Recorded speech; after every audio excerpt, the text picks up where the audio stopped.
दोस्तों, क्या हो अगर एक दिन सब कुछ खत्म हो जाए इस धरती पर, लेकिन सिर्फ आप जिंदा बचे रहें, और वो भी सिर्फ ऐसी जगह पर जहां का तापमान -40 डिग्री के पार है। ऐसे में आप क्या करेंगे? कहानी की शुरुआत होती है 2049 से। इस दौरान हम ऑस्टिन नाम के आदमी को रिसर्च सेंटर में अकेले बैठे खाना खाते हुए देखते हैं। सिवाय कंप्यूटर और टीवी कुछ डिवाइसेस के अलावा उसके पास कोई नहीं। दरअसल आज से कुछ महीने पहले पृथ्वी पर गलती से जहरीली गैस फैल गई, जो इतनी भयानक थी कि पूरी दुनिया उसकी चपेट में आ गई। धीरे धीरे समय के साथ ये इंसानी प्रजाति के ऊपर भी असर करने लगी और वो एक एक करके कम होते चले गए। जो कुछ गरीब लोग थे वो पूरी तरह से कब्रिस्तान में बदल गए। लेकिन अमेरिका जैसे शहर जिन्हें अपने लोगों की फिक्र थी, उन्होंने आखिरी बचे लोगों के लिए एक खास किस्म का प्लेन तैयार किया और कहा कि वो एक नए घर की खोज में निकल रहे हैं। तक के लिए उन्हें इसी प्लेन के अंदर रहना है। पर एक शख्स था जो जाना नहीं चाहता। वही हमारी आज की कहानी का किरदार है, जो असल में कैंसर से जूझ रहा है। उसने इस धरती पर जन्म लिया है, वो यहीं पर मरेगा, औरों की तरह कहीं नहीं भागेगा। उसके पास बेशुमार दौलत थी, अगर वो चाहता तो खुद के लिए पूरा प्लेन भी वो कर सकता था। लेकिन आज वो अकेला ही अपने इस वीरान जीवन को जी रहा है। अपने खुद के हाथों से अपने ही इलाज कर रहा है, खुद के लिए खाना बना रहा है, खुद के हाथों से ही खा भी रहा है। ऐसे ही उसकी जिंदगी का हर दिन चलता है। वह उठो, दिन भर खाना वगैरह खाओ, पृथ्वी के हालातों के बारे में जानकारी, रात होने पर काले बादल को निहारते हुए सो जाओ। लेकिन आज मैं आपको बता दूं कि अगस्त हमेशा से ऐसा नहीं था। कि जिंदगी में वो जुनून था, हर जवान आदमी के अंदर होता है कुछ करने का, कि वो अपने और अपने देश के लिए कुछ कर सके। भी उन्हीं में से एक था। वो अपनी जवानी के दौर में था। वो जिंदगी के हर वो शौक से दूर और किताबों की दुनिया में खोया रहता है कि कहीं ना कहीं उसे पता था इस तरह से आज के दौर में हमारी जिंदगी बीत रही है, दूर नहीं, हमें खुद ही अपने घरों को छोड़ना पड़ सकता है। देखो, आज वही दिन आ गया। सब चले गए, सिर्फ वही रह गया। जब उसने इस नए घर यानी कि एक नए प्लैनेट की खोज की, तो उसने उसके बारे में बताने के लिए एक बड़ा सा इवेंट किया, जिसमें उसने सभी को बड़े ही विस्तार में बताया आखिर क्यों हमारे लिए अब इस पृथ्वी को छोड़ना जरूरी हो गया है, कैसे धीरे धीरे यहाँ की हवा हमारे लिए दूषित हो जाएगी। साथ में अगस्त ने उस प्लैनेट के हर एक कण को सरलता से सभी को समझाने की कोशिश की, जिससे कि उन्हें सब कुछ समझ में आ गया। और उसकी इस मेहनत और खोज से सब बहुत तारीफ भी करते हैं। लेकिन सबसे ज्यादा अगर कोई प्रभावित हुआ तो वो थी जीन। लेकिन वो उसके काम से नहीं, बल्कि उसके समझाने की क्षमता, उसके बर्ताव से प्रभावित थी। जब अगस्त ने उसे पहली बार देखा तो उसे पहली नजर वाला इश्क हो गया। इसके बाद अब समय के साथ उनकी नजदीकियां बढ़ती चली गईं और फिर एक वो दिन आ गया जब उन्होंने शादी कर ली और 3 साल बाद उनका परिवार भी खुशी खुशी रहने लग गया। लेकिन बीते सालों में जीन ने कभी उसे खुद के करीब नहीं पाया। हमेशा वो अपने काम, अपनी किताबों में ही उलझा रहता है। जो चीज अब उसे खलने लगी है और इसीलिए अब उसने छोड़ने का फैसला किया, क्योंकि अब उनका परिवार बढ़ेगा। नहीं चाहती कि उसके आने वाली संतान को भी ये सब सहना पड़े। और आज भी अगस्त उसके इस बयान पर कोई टिप्पणी नहीं करता, क्योंकि उसे सच में किसी की फिक्र नहीं थी। वो तो बस अपने आने वाले कल के बारे में सोच रहा था। लेकिन आज जब सब कुछ खत्म हो चुका है, उसे सच में वो तन्हाई अंदर से खोखली करती जा रही है। ऊपर से ये लालाज बीमारी जो उसे दिन ब दिन खत्म कर रही है। इसके चलते अब उसे शराब पीना शुरू कर दिया। इससे हुआ ये कि उसका मानसिक संतुलन डगमगाने लगता है। इस बीच उसके पास एक संदेश आता है कि 2 प्लैनेट से आया है।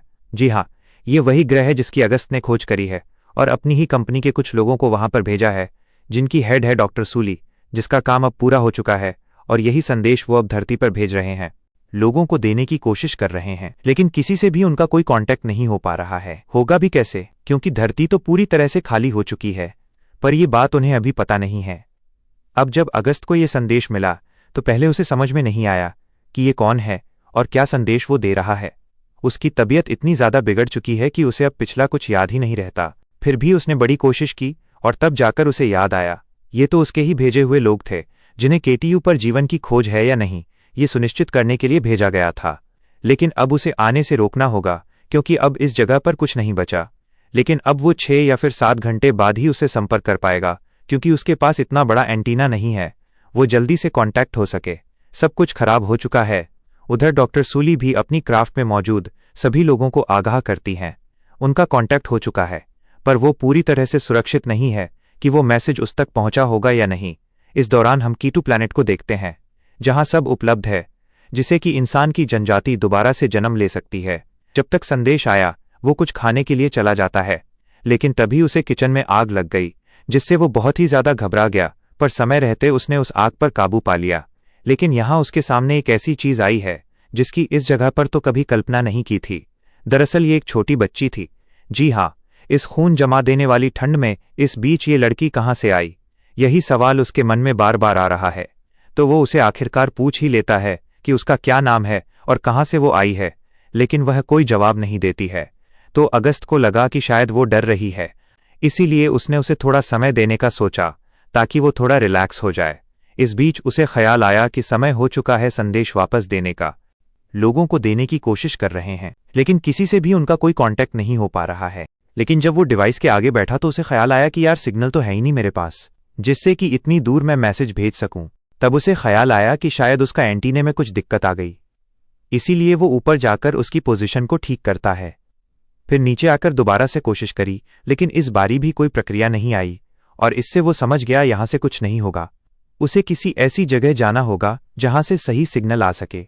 इतने में उस लड़की का ख्याल आता है। वो उसके पास गया जो कि एक ड्राइंग बना रही थी, जिसको देखने के बाद वो समझ गया ये ना तो बोल सकती है ना सुन सकती है। इसीलिए उसने खुद की तरह उसका नाम आरिश रख दिया। यही नाम उसने अपनी आने वाली बेटी का सोचा था रखने का। खैर उसे तो अब वो कभी मिल नहीं पाया, लेकिन इस वाली आरिश को वो मिल गया जो उसके लिए शायद एक नई जिंदगी लेकर आई है। अब वो कुछ जगहों में देखना शुरू करता है जहां पर उसे अच्छा सिग्नल मिल सके। इस दौरान उसे एक जगह मिल भी जाती है, लेकिन सबसे बड़ी परेशानी थी आरिश को। वो ना तो उसे छोड़कर जा सकता है, क्योंकि ये लंबा सफर बेहद ही लंबा है। न जाने कब तक वो लौटेगा, ना ही उसे अपने साथ ले जा सकता है, क्योंकि बाहर बहुत ज्यादा ठंड है। इस कशमकश में वो डूबा था कि पूरी रात इसी दौरान उसकी तैयारियां भी चल रही थी, जिसे आरिश भी उसका साथ दे रही थी।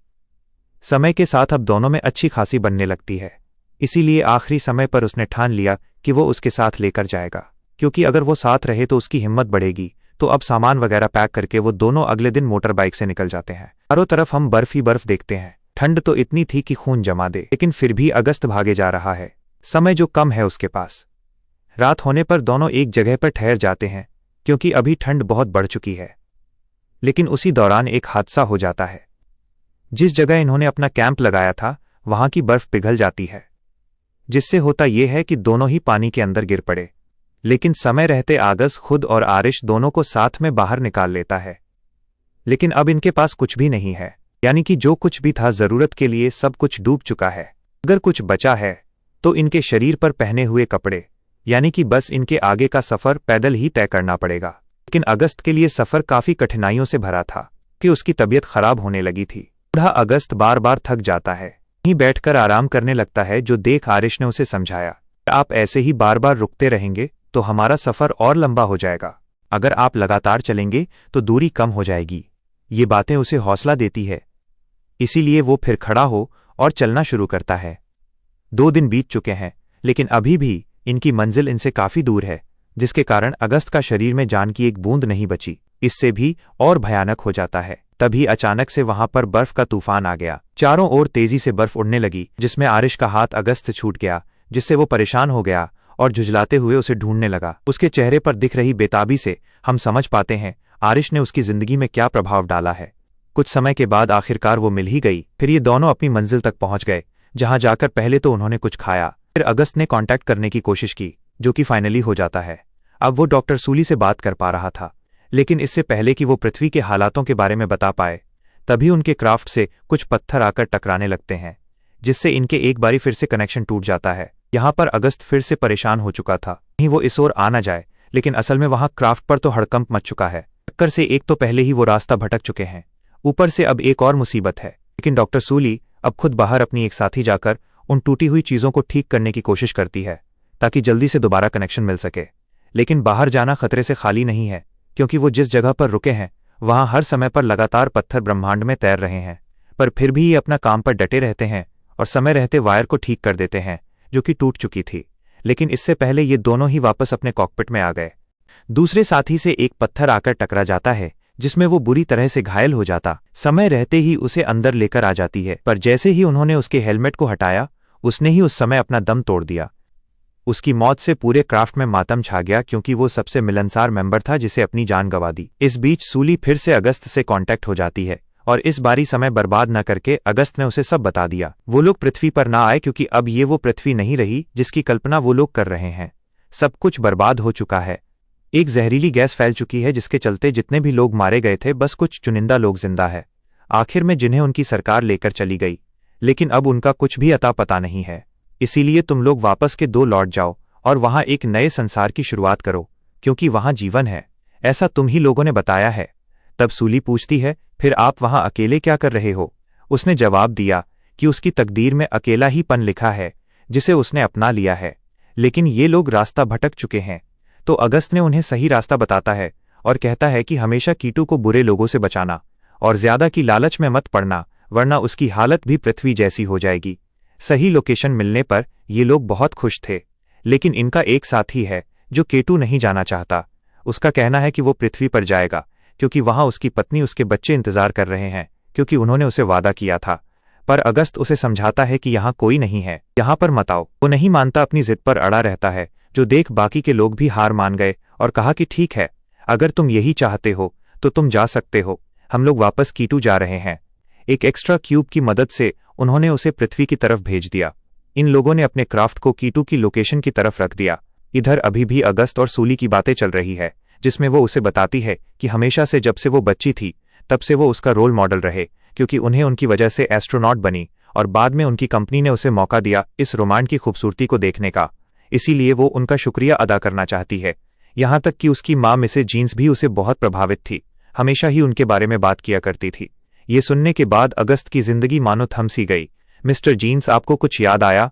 सांसें तेज तेज वो लेने लग गया, लेकिन जबान से कुछ निकला नहीं उसके, क्योंकि सब कुछ उसकी आंखों से बयान हो रहा था।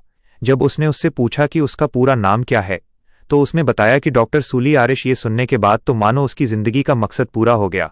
लेकिन एक मिनट, फिर वो बच्ची कौन थी? इसी सवाल के जवाब के लिए वो बाहर भागती गया, लेकिन वहां तो कोई नहीं था। जी हाँ दोस्तों, वो बच्ची सिर्फ एक कल्पना थी जो अगस्त ने अपने दिमाग में बनाई थी, ताकि वो कुछ दिन और इसी के बहाने जी सके, ताकि इसी बहाने उसकी असल की बेटी जिंदगी खत्म ना हो।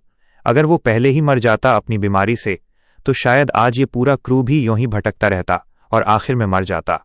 लेकिन अगस्त के दिमाग ने आज उसकी जान बचा ली, उसकी बेटी और कई सारे लोगों को एक नई जिंदगी दी। लेकिन कभी आरिश को ये पता चल पाएगा, जिस दुनिया के आखिरी शख्स से वो बात कर रही है वो असल में उसके पिता ही हैं। अब मीलों का फासला था दोनों में, लेकिन खून के रिश्ते ने उन्हें बार बार जोड़े रखा। इसी को मुकद्दर कहते हैं। किसी को नहीं पता कि कब क्या हो जाए, कब कहाँ और कैसे कोई हमें मिल जाए। इसी के साथ ये कहानी यहीं पर समाप्त